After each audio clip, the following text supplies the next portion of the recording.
다음은 이런 이제 그 문제를 해결하기 위해서 잠시 이제 저희들 경주시에서 추진하고 있는 두 가지 이제 그 번식과 비육의 어떤 과제에 대해서 한번 소개를 시켜드리면, 저희들 경주시 같은 경우는 한우 번식후 사용 관리 이제 3대 과제를 지정해서 추진하고 있습니다.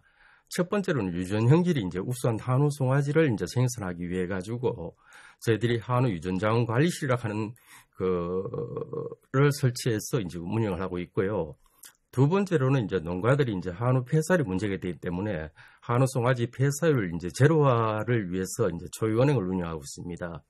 그리고 이제 무엇보다도 이제 태어난 송아지에게 이제 건강한 송아지로 육성을 이제 시키기 위해고, 또 이제 그 중에서 수익 건초를 대체하기 위해서 한우 송아지 전용 건초 조제 이제 급여를 하고 있다. 요 세 가지를 이제 3대 과제로 이제 추진하고 있다 하는 말씀을 드립니다. 다음은 이제 한우 고음육 생산을 위해 6대 과제는 저희들이 첫 번째로 어쨌든 간에 유전 형질이 우수한 미수를 이제 확보해야 되겠다 하는 거. 두 번째로는 이제 송아지 이유 시기와 적정한 거세 시기. 세 번째로는 사육 단계별 적정 사료 급여. 네 번째로는 이제 초음파 검사. 다섯 번째로는 이제 소비자 요구도가 가장 강한 이제 안전축산물이죠. 일반적으로 우리가 햇습이라고 합니다. 이걸 하는 농장을 이제 확대해야 되겠다. 여섯 번째로 이제 가축이 먹는 물을 집중적으로 좀 관리를 해야 되겠다. 이렇게 6대 고급 육육 생산을 위한 6대 과제를 설정해서 지금 운영하고 있다 하는 것을 말씀을 드립니다. 자, 그럼 두 번째로는 이제 한우 번식 후 이제 생산비 이제 절감 기술에 대해서 하나하나 여러분들하고 한번 같이 생각해 보는 시간을 갖도록 하겠습니다. 첫째로 이제 저희들이 이제 그 번식 후는 번식에 맞는 단계가 있습니다. 만약에 암송아지 같은 경우 이제 분만해서 4개월 때까지를 암소 어린 송아지 시기라고 하고요. 5개월 때부터 13개월 때까지를 암소 육성이라고 봅니다.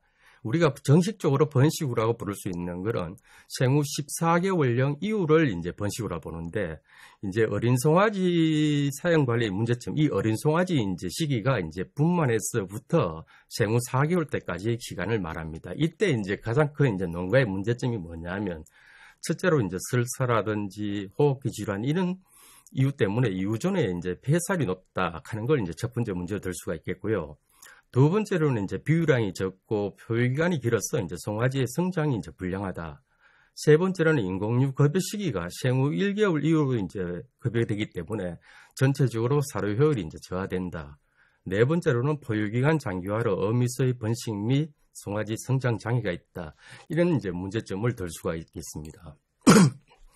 이러한 이제 어린 송아지 사양 관리 이제 분만에서부터 생후 4개월 때까지 앞으로 어떻게 이제 조금 이런 문제를 이제 개선했으면 좋겠냐 하면요. 첫째로는 분만 후에 초유는 가능한 빨리 급여시키는 게 좋습니다. 두 번째로는 인공유나 보조 사료는 생후 10일경부터 이제 급여를 시키고요. 그 다음에 이제 이 4개월간에는 이 건초를 상당히 이제 질 좋은 건초를 급여를 시키는데, 중요한 것은 생후 10일경부터 조금씩 이제 자유롭게 이제 급여시키는 것이 중요합니다. 그리고 이제 당근 먹이는 이게 이제 수분 함량이 우리가 보통 곰포살리지라고 하지요. 수분 함량이 60% 이상 되는 겁니다. 보통 이런 풀사료는 생리적 특성에 따라서 이제 변비성 사료하고 이제 설사성 사료로 나누는데, 변비성 사료는 이제 우리 건초입니다. 수분 함량이 20% 이하 되는 거. 그리고 당근먹이 같은 경우는 설사성 사료가 되기 때문에 수분 함량이 60% 이상인데, 이 어린 송아지한테 이제 설사성 사료인 당근먹이를 먹으면 바로 설사를 일으킵니다. 그렇기 때문에 당근먹이는 생후 6개월부터 그 급여시키는 게 가장 좋고요. 빨리 급여시키더라도 생후 5개월 이후는 돼야 된다 하는 걸 말씀을 드립니다. 그리고 혹시라도 뭐 볏짚이라든지 이런 이제 질이 안 좋은 조사를 급여할 때는 반드시 비타민 제제를 같이 급여를 시키는 것이 이제 송아지 관리에 좋다 하는 그런 말씀을 드립니다. 이제 갓 태어났을 때 이제 송아지 관리부터 한번 살펴보도록 하겠습니다. 송아지 갓 태어나면 가장 중요한 것이 체온을 빨리 회복시켜주는 것이 중요합니다. 그렇기 때문에 체표면지를 빨리 양수를 닦아가지고 이제 체표면을 건조시켜서 이제 체온을 올려주는 것이 중요하고요. 두 번째로는 이제 초유 첫 젖을 빨리기 전에는 입안에 있는 양수를 깨끗한 수건으로서 닦아내고 이제 첫 젖을 빨리는 게 중요하고, 그 다음에 이제 탯줄 및 이제 후산 제거입니다. 예전에 이제 소가 야생인 상태에서는 새끼를 놓고 나면 그 흔적을 없애기 위해서 어미소가 그 태반을 먹습니다. 근데 요즘 같은 경우에는 그 태반을 먹였을 때는 뭐 질병 문제라든지 아니면 식체 문제 이런 게 발생하기 때문에 후산을 제거해 주는 것이 가장 좋고요. 그 다음에 초유는 30분 이내에 반드시 급여를 시켜야 된다 하는 말씀을 드립니다. 그리고 송아지 제각은 저희들이 시험한 결과는 생후 5에서 7일경이 가장 좋고 그 제각하는 방법에 대해서는 뒷시간에 다시 또 한번 설명하도록 하겠습니다. 여기 보시는 것은 이제 한우가 이제 한우 위를 볼 수가 있는데 한우는 이제 반추 동물입니다. 되새김을 하는 이제 동물이지요. 1위, 2위, 3위, 4위 이렇게 돼 있는데 1위하고 2위를 합쳐서 이제 반추라고 합니다. 반추라고 하는데 우리나라 말로 치면 이제 되새김을 한다 이렇게 되는 겁니다. 근데 이렇게 반추위를 발달을 시키느냐 안 시키느냐에 따라 가지고 조금 전에 국내 정시에서 말씀드렸지만은 생산자와 소비자 중심의 어떤 송아지와 쇠고기를 만들어내야 된다. 그러면 비육 경영을 했을 경우에 그 비육하시는 분들이 송아지를 구매할 때 가장 중요시하는 것 중에 하나가 반추위가 얼마만큼 발달되어 있느냐 송아지가 그걸 보는 것입니다. 이렇게 반추위를 시키기 위해서는 송아지한테 반드시 생후 10일경에 인공유나 보조사료를 급여시켜야만이 이 반추위 1위하고 2위를 빨리 발달시킬 수 있다. 그런 말씀을 드립니다. 그리고 이제 저희들이 이제 송아지 이제 초유, 이 초유는 송아지의 폐사율을 줄일 수 있는 제일 중요하고 또 첫걸음이라고 볼 수가 있습니다. 그래서 저희들이 이제 경주시에서는 이제 그 한우 송아지 면역 항체 공급을 위한 초유원행을 지금 운영을 하고 있는데 거기에 대해서 소개를 좀 드리도록 하겠습니다. 먼저 초유에 대해서 좀 설명을 드리면요. 송아지를 낳고 난 후 면역 물질이 다량 함유된 2일간 분비되는 우유를 이제 보통 우리가 초유라고 부릅니다. 그러면 이제 3일에서 보통 5일째까지를 이제 전환기 초유, 그 다음에 이제 후에부터는 이제 보통 우유라고 이렇게 표현을 하는데 이 송아지를 태어나고 난 뒤에 2일간 분비되는 이 우유를 우리가 초유라고 하는데 이 초유가 왜 중요하냐면 이 면역 물질을 포함하고 있기 때문입니다. 한 가지 그 예를 들어서 이제 사람하고 이제 소하고의 가장 큰 차이점이 하나가 그 아기들은 이제 엄마의 뱃속에서 면역 항체를 태반에서 넘겨받을 수가 있습니다. 우리가 그걸 이제 자동 면역 항체라고 합니다. 그런데 이제 한우 같은 경우는 이 면역 항체, 그리고 글로불린의 분자가가 크기 때문에 혈액을 통해서 이제 태반에 전달이 안 됩니다. 그래서 반드시 이제 초유를 통해서만이 송아지가 어떤 질병이라든지 환경에 이길 수 있는 이런 면역 항체를 이제 넘겨받기 때문에 초유가 이제 중요하다 하는 말씀을 드리고, 한우 송아지의 이제 포유 습성을 봤을 때는 송아지가 태어났을 때 어미가 이제 송아지 체표면을 이제 핥아준다든지 그래가지고 체온을 이제 상승을 시켜주는 그런 거는 전부 이제 모성애라고 볼 수가 있습니다. 그런데 요즘 이렇게 보면 한우 어미소들이 이제 모성애가 이제 적은 소들이 있습니다. 보통 소들이 태어나면 태어난 자기 새끼 송아지에게 한 83% 정도는 포유를 잘 시킵니다. 그런데 나머지 17% 정도의 소들은 어미소가 송아지가 태어나더라도 방치한다든지 아니면 포유를 거부한다든지 또는 이제 젖이 안 나온다든지 그런 문제가 있기 때문에 이제 이런 문제를 해결하기 위해서 이제 젖소에서 생산된 잉여 초유를 남는 초유를 이제 한우한테 급여시키는 그런 초유 은행을 운영하고 있고요. 보통 이제 송아지가 일회 급여하는 이제 젖소의 양은 700ml입니다. 그래서 이제 자연 포유 상태에서는 한 4회 정도 이렇게 포유를 시키는데 인위적으로 이제 송아지한테 급여시키더라도 한 번 할 때는 한 700cc 기준으로 급여를 시켜야 된다 하는 그런 말씀을 드립니다. 저희들이 이제 운영하는 이제 초유원행의 이제 어떤 그 생산 배치도를 지금 보고 계시는데요. 이제 젖소 농장에서 들어오는 이제 잉여 초유가 있습니다. 저희들이 이제 이 1년에 한 10,000병 정도, 0.7ml 되는 그런 이제 냉동 초유를 한 10,000병 정도 지금 농가에 공급을 시키고 있는데, 그렇게 하기 위해서 우리가 7개 이제 젖소 거점 농장에 차규 450도를 저희들이 관리를 해서 거기에서 태어난 송아지 먹고 남은 초유를 저희들이 이제 냉동 상태에서 이제 농장에서 갖고 들어와서 이걸 해동을 시킵니다.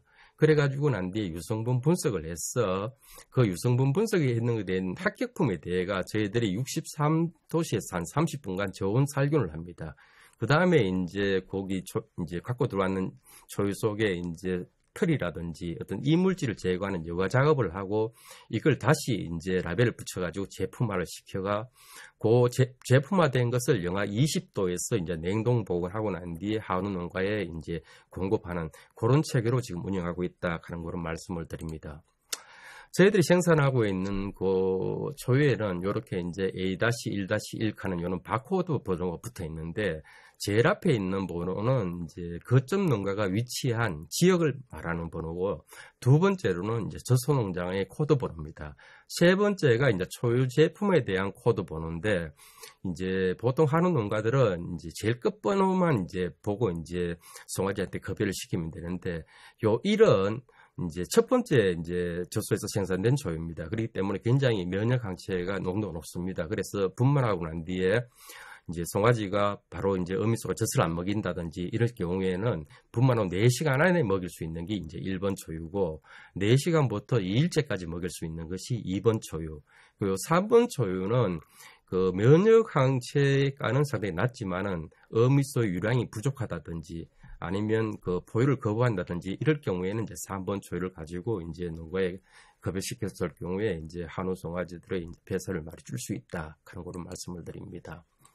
그 농가분들이 이제 송아지 이제 이런 냉동 초유 원액에서 생산된 이제 냉동 초유를 이제 급여할 때 어떤 유의사항에 대해서 좀 말씀을 드리겠습니다.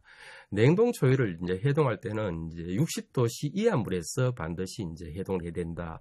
그리고 이제 해동하고 난 뒤에는 다시 이제 물이 식었기 때문에 그 60도씨 이하 물에서 이제 38에서 40도씨 요거는 이제 어미소의 젖에서 나오는 그 온도입니다. 그렇기 때문에 이 온도를 맞춰가지고 이제 급여시켜야 된다.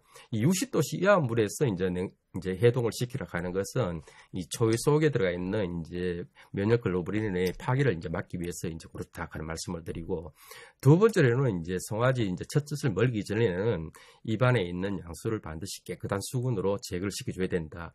그리고 이제 한 번씩 보면 이제 송아지들이 젖꼭지를 잘 안 빠는 소들이 있습니다. 그런 소들은 반드시 입안을 확인해 가지고 잇몸이 이제 이를 덮어 쓰고 있는 경우가 있습니다. 그거를 우리가 홍치락 하는데요. 그랬을 경우에는 이제 잇몸이 이제 아프기 때문에 송아지들이 젖꼭지를 빨지를 않습니다. 이럴 경우에는 이제 손톱이라든지 이런 걸 갖고 잇몸을 제거시켜주면 안에서 숨어있던 이가 밖으로 돌출되어 나옵니다. 그러면 송아지들이 이제 아프지 않기 때문에 젖을 잘 빤다 하는 말씀을 드리고 이렇게 이제 초유은행의 초유를 이제 사용할 때에는 반드시 이제 젖병은 1회에 1소독의 원칙입니다. 그렇기 때문에 뭐 한 번 쓰고 나는 젖병을 다음에 다시 또 이제 쓰는 일이 없고 반드시 한 번 쓰고 난 이제 젖병은 반드시 소독해서 해야 된다 하는 그런 말씀을 드립니다. 여기 이제 저희들 농가분들이 많이 사용하는 건데 그 송아지가 이제 태어나면 입안에 양수가 많습니다. 그런데 양수를 이제 이렇게 닦아주기가 굉장히 어렵거든요. 이 때문에 이제 이렇게 이제 화장실에서는 이런 그 도구처럼 생겼는데 요 뒤 방아쇠가 달려 있고요. 이 양수 제거기입니다. 이걸 이제 사용하면 상당히 편하게 이제 송아지 입 속에 식도에까지 있는 이제 양수를 편하게 이제 제거를 할 수가 있는데 이렇게 송아지 입에다가 이제 여가지고 뒤에 방아쇠를 당기면 양수가 쫙 빨리 나옵니다. 그러고 난 뒤에 이제 초유를 이제 먹이면 된다 하는 그런 말씀을 드리고 여기 사진은 이제 송아지에게 이제 젖을 멀리는 이제 어떤 정자세라고 보시면 됩니다. 이렇게 45도 각도로 이제 젖병을 기울이고 이제 턱을 받쳐 가지고 이렇게 송아지가 이제 젖을 포획하기 쉽도록 이렇게 해서 이제 급여시키면 되고 다시 말씀드리지만 이 사용했는 젖병은 반드시 소독을 하셔야 되고 이렇게 있는 이 젖병에 있는 양은 700ml이고 하루에 3에서 4회 정도 급여를 시켜야 된다 하는 그런 말씀을 드립니다. 다음 이제 제각 처리 쪽에서 이제 좀 말씀을 드릴게요. 조금 전에도 말씀드렸지만은 저희들이 시험을 해보니까 송아지 제각은 이제 5에서 7일경이 이제 제일 좋더라. 이제 제각시킬 때는 이제 송아지 요 정수리에 보면 요 구슬처럼 이렇게 도는 돌기가 느껴집니다. 요 두 군데에. 그러면 이렇게 동전 500원 정도 되는 그 크기로 틀을 깎아서 이렇게 이제 제강 연고를 이제 발라주시면 되는데, 한 가지 이제 주의할 게 뭐냐면 요 제강 연고 자체가 부식성이기 때문에 요 제강 연고가 마를 때까지는 송아지를 묶어서 어미소에 포유를 못하도록 그렇게 해주셔야 된다 하는 거. 만약에 이제 송아지들이 이제 포유를 할 때는 반드시 이제 어미소 그 유방을 이렇게 머리로 이렇게 마사지를 합니다. 그러다 보면 요 제강 연구가 덜 말랐을 때는 유두에 묻으면 유두가 이제 상처를 입기 때문에 반드시 제강 연구가 마를 때까지는 그렇게 이제 분리시켜야 된다 하는 그런 말씀을 드리고요. 이렇게 이제 제가를 하는 거는 특히 번식우 같은 경우는 이 발증이 막 올라탑니다. 여기 보시면 굉장히 뿔이 낙하거든요. 또 이제 모성애가 강한 이제 어미소들은 그 농장주가 예를 들어 송아지를 보기 위해 들어갔을 때도 상당히 그거를 이제 거부해서 이렇게 뿔로 박는 이렇게 사고가 나는 경우도 많습니다. 그렇기 때문에 번식우 관리에서는 반드시 제각을 시켜주는 것이 좋고요. 이제 비우고도 똑같습니다. 여기 보시면 이렇게 이제 제갈 상태인데 서로 이제 경쟁을 안 하기 때문에 이제 정초율 자체가 상당히 향상이 된다 하는 그런 말씀을 드립니다. 그 어린 송아지 이제 이유식인데 조금 전에 말씀드렸지만 어린 송아지 시기는 분만부터 생후 4개월 때까지를 어린 송아지 시기라고 봅니다. 그렇기 때문에 최대 이제 젖을 먹이더라도 4개월 때까지는 젖을 먹이고 5개월째부터는 반드시 이제 이유를 시켜야 된다 하는 그런 내용인데요. 이제 송아지의 이유는 어떻게 보면 조기 이유를 시키면 시킬수록 어미소의 어떤 초의 발정 자체는 빨라질 수가 있습니다. 또 어미소의 체력이 이제 저하되는 걸 막을 수가 있고 체중 감소라든지 이런 것을 있기 때문에 송아지 체중이 이제 80kg 이상이고 그리고 하루에 인공유를 1kg 이상 급여시켰을 때는 그 이유시켜도 상당히 이제 무방하다. 요즘 이제 번식 경영을 하시는 분들은 보통 2, 3개월 정도에 이제 이유시키는 농가들이 상당히 많습니다. 그 기준이 이제 체중 80kg에 인공유를 1kg 이상 하루에 급여시키는 이제 그 기준을 잡고 이유를 시키고 있다. 그러면 어미소의 초의 발중이 단축되고 공태일 수도 상당히 이제 없을 수 있다 하는 그런 말씀을 드립니다. 다음 이제 한우 송아지에 적합한 이제 풀사료에 대해서 좀 말씀드리겠습니다. 한우 송아지에 적합한 것은 풀사료는 건초입니다. 제가 그걸 말씀드렸지만은 변비성 사료인 이제 이 건초 수분 함량이 20% 이하인 거는 4개월 때까지는 이제 당근 먹이는 급여할 수 없다. 그 중에서도 우리나라에 지금 재배되고 있는 것 중에 송아지한테 가장 적합한 것 중에 하나가 추천드릴 수가 있는 것이 사료용 귀리다 하는 그런 말씀을 드리고요. 이 사료용 귀리 같은 경우는 가장 큰 장점이 뭐냐면 조단백질 함량이 높습니다. 조단백질 함량이 높기 때문에 어린 송아지에게 건초를 급여시켰을 때는 수입 티머시라든지 이런 걸 대체할 수 있는 그런 효과도 있고 송아지한테는 상당히 보약이다 하는 말씀을 드립니다. 그 사료용 귀리 우리가 이제 일반적으로 연맥이라 하지요. 부드러운 맥류다 이렇게 생각하시면 됩니다. 이 사료용 귀리는 이제 단점이 뭐냐면 추위에 상당히 약합니다. 그래서 이제 봄 재배나 가을 재배를 이렇게 하는데 봄 재배할 경우에는 이제 2월 중순 정도에 이제 파종을 하시면 되고요. 가을 재배 같은 경우는 8월 15일에서 30일 정도 그때에 파종을 하시면 됩니다. 파종량 같은 경우는 우리가 이제 줄뿌림 조파 할 경우에는 그 헥타르당 120에서 150kg 정도를 이제 파종하시면 되고 흩어뿌림 이제 산파를 할 경우에는 헥타르당 150에서 200kg 정도를 기준으로 잡고 파종을 하시면 된다 하는 말씀을 드립니다. 그리고 이제 시비량은 이제 저희들이 봤을 때 이제 120에서 150kg 질소 함량으로 봤을 때 기준으로 이렇게 이제 시비를 하시면 되고요. 특히 이제 질소질 같은 경우는 이제 미끄럼으로 이제 2분의 1로 이제 뿌려주시는 게 중요하고 그 다음에 우꾸럼 재생기 때 우꾸럼으로 이제 그 20kg 정도, 초장이 20cm 정도 될 때 이제 우꾸럼을 이제 뿌려주시면 된다 하는 그런 말씀을 드리고, 저도 이제 사료용 귀리에 대해서 몇 번 시험을 했는데 월동을 했을 때 가을 10월 달에 이제 가을 파종을 하고 월동을 시키면 초기 재생이 빨라가지고 수확량이 상당히 땡길 수가 있습니다. 근데 이제 지금 나오는 이제 귀리 품종 자체가 내한성이 강하다고 만들어냈지만은 눈이 봤을 경우는 한 3일 정도만 눈 속에 갇혀 있어 버리면 전부 동의를 받고 죽습니다. 그렇기 때문에 저희들 농가에서는 가능하면 봄파종을 이제 많이 권장을 합니다. 특히 건초를 만들기 위해서는 가을 파종보다는 봄파종을 해야만이 질 좋은 건초를 5월 달에 생산할 수 있다 하는 그런 말씀을 드립니다. 다음 이제 건초를 이제 조제할 때는 언제가 적당한지에 대해서 알아보겠습니다. 그 최고의 품질의 이제 건초를 조제하기 위해서는 이제 수잉기 때가 가장 좋습니다. 수잉 후기 때가. 이제 수잉기라 하는 거는 잎집 속에서 이삭을 임신해 있는 상태입니다. 우리 다른 말로 이제 배동기라고도 하는데, 그리고 이제 이삭이 밖으로 나오는 걸 이제 출수했다 하는데, 이제 수잉기 후기에서 출수 초기, 이때가 이제 어떤 사료 가치를 봤을 때는 이제 가장 높다. 그리고 이제 출수기 때는 97, 개화기 때는 84 이렇게 떨어지기 때문에 수량이 좀 낮더라도 송아지 전용 건초를 위해서 사료용 귀리를 그 건초용으로 만들기 위해서는 수잉 후기 때부터 출수 초기 때, 요때 그 건초로 만들어야 된다 하는 말씀을 드리고요. 사진으로 보시면 요게 이제 사료용 귀리 이삭입니다. 이삭이 이렇게 밖으로 딱 튀어나올 때, 요때부터 튀어나오기 전 여기 잎집 속에서 이제 이삭을 그 잉태하고 있을 때 수잉이라고 하지요. 요때가 이제 뱄을 때 배가지고 말렸을 경우에는 가장 질 좋은 송아지한테 가장 질 좋은 건초를 만들 수 있다 하는 말씀을 드리고, 요 상태에서 우리가 건초를 만들 경우에는 수입 티머시를 대체할 수 있는 좋은 이제 말린 풀사료가 될 수가 있습니다. 지금 원래 같은 경우도 티머시가 1kg에 660원에서 670원 정도 이렇게 됐습니다. 저희들이 이제 생산을 해보니까 키로에 한 400원대까지 이제 떨줄 수 있는 그런 이제 풀사료로 저희들이 지금 판단을 하고 있다 하는 말씀을 드립니다.